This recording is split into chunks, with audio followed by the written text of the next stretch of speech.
Fucking hell. Where did it go? Why can't I find it? Fuck. I've looked everywhere, guys, and I can't find the plot to Valarian. Hey, Galactic Geeks. Ooh. Hey, so what's up, guys? Sorry about the bad lighting. I have to do this in the basement because my roommates are sleeping. Let's get into it. Review for Valarian. It's the most average movie you'll ever see, and I mean that in kind of a nice way, but also kind of not. For something that Luc Beson put visionary director, lifetime in the making on all the trailers, it's not as good as it should be. But it's also not awful. It's the weirdest feeling in the world. There's moments where there's no plot at all. And then there's moments where there's too much plot, separated by maybe 10 minutes of film. There's also a 2-hour and 17-minute runtime on this movie, and easily 30 minutes of that could be shaved off. And I can tell you exactly what part too, and I will in the review. So, let's get right into it. Acting. Very subpar. Dane DeHaan is a great actor, in my opinion. Cure for Wellness, I haven't seen yet, but I want to. I think he's in There Will Be Blood, but I can't remember if that's him or the person that kind of sort of looks like him that I always get him confused with. But, yeah, so he's good. I know there's other stuff that I'm thinking of too that I can't think of off the top of my head that I've seen him in, that I've liked him in. But this is not his role, guys. This is like super macho, the very best, womanizing kind of guy. And in this movie, he's just a charisma vacuum. He tries, and I'll give him as much credit as possible for trying, but it just doesn't work. He overcompensates, you know. He's supposed to play the super macho, womanizing kind of guy, and he goes past that point and becomes too cocky for the character. Cara Delevingne, she does fine. She's passable for her part in the movie, and then various other people. There's plot lines that don't go anywhere. There's plot lines that go too far.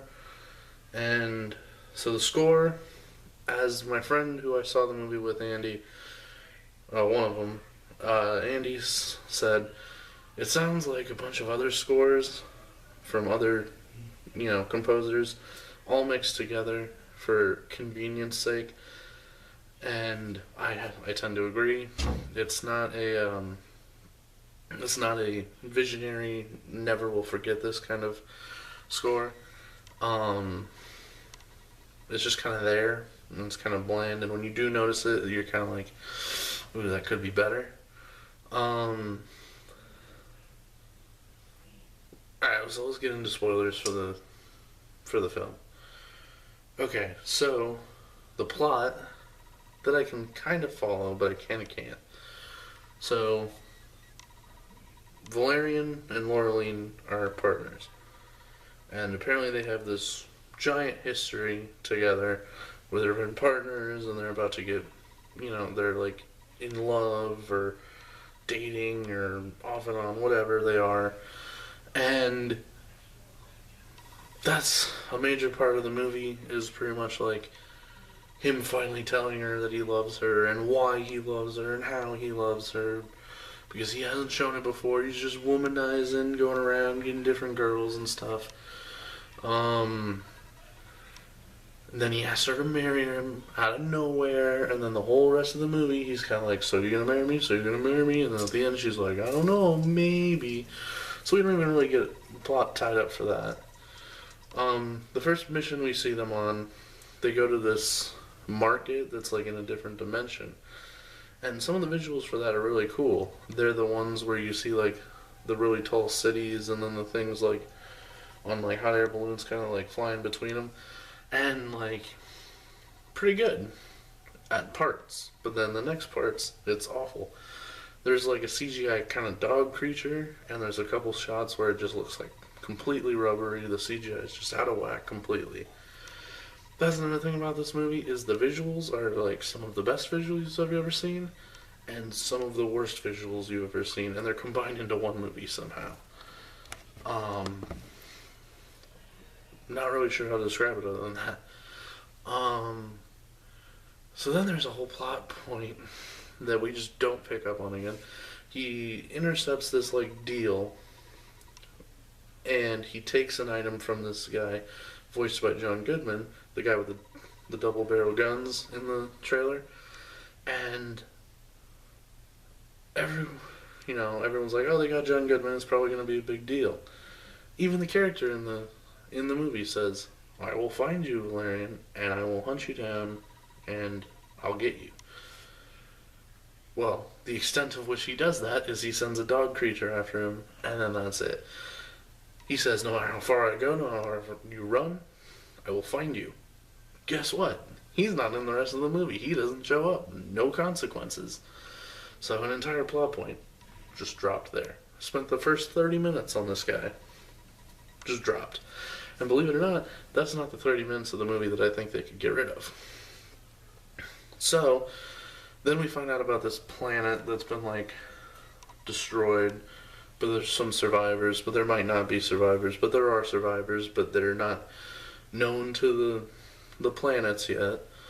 Some human guy in a war, like, a while ago, decided to blow up another ship and crash it into the planet, even though he knew there was primitive life on the planet. And not even primitive life, like civilized somewhat life.